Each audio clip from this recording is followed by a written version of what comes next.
Ofelia, totoo bang walang natupad sa mga pangako mo raw na magbabayad ka kay Nanay Cristina sa upa mo na inabot na ng 7 buwan? Opo.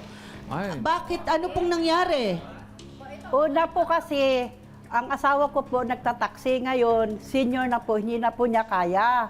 Ang inano ko po, nakiusap sa kanya, pakisabi kay Ate Tina nga, wala kaming pangbayad ng bahay. Yun ang inano ko po sa kanya, kasi ang asawa ko hindi na po makalakad, may arthritis.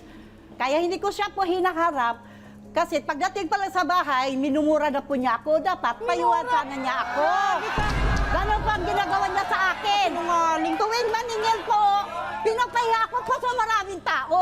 Sino bang ganahan magbayad? O, kahit paano, kahit tag 10 piso, nagtitinda pa ko ng talbos, kangkong.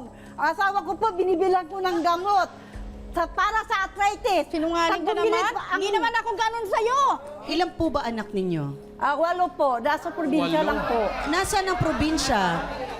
Dumaguete po. Oo, pero 8 po yan, Nanay Ofelia. Walang makatulong sa inyo. Wala po.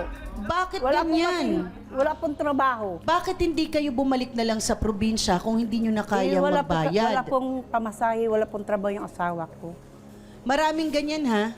Maraming ganyan na nandito nagsisiksikan, pero sa probinsya, in fact, hindi sila nagugutom, may bukid na sasakahin, 'di ba? Mas healthy Kasi, doon. Hindi ko Mama Carla, ang balita nila sa probinsya, maganda ang buhay sa Maynila. Oo, greener Akala nila okay dito, di ba? pasture. Oo. So, pero pag-usapan natin ha, Nanay Ofelia, bakit sinasabi ni Ate Cristina na mas galit ka pa pag ikaw na nga yung sinisingil?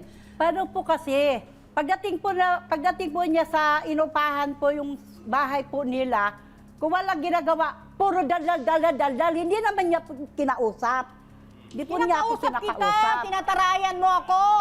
Hindi niya po ako kinakausap. Kasi po, kung maganda sana ang sa akin, harap niya sa akin, haharapin ko siya. Eh hindi, ang mga tao nakatingin sa akin. O paano ko siya haharapin? Alam mo, Pelia, makapal ang mukha mo kung ano yung kapal ng Hindi taba mo. hindi ako na matapang. Mukha mo. Nilagay ko lang sa ko. Okay. Dapat makipag-usap ka. Hindi yung tatalikuran mo ko. Paano ko siya kakausapin? Pagdating mo pa lang, galit ka na. Anong galit? Paano hindi ako magagalit? 7 buwan yan! 7 buwan! Diyan kami kumakain yan. Nakiusap po Pagkain ako namin, sa... gamot ko. Nakiusap Yan po ang ako sa gusto ko, kaibigan mo. Oh.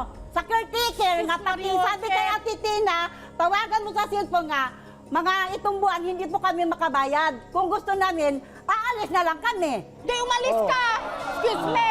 Bakit hindi umabot na talagang napaalis na, no? Pero bago tayo Umalis pumunta... na lang po kami. Ayoko na pong... Umalis nga sila, hindi sila nagpaalam eh.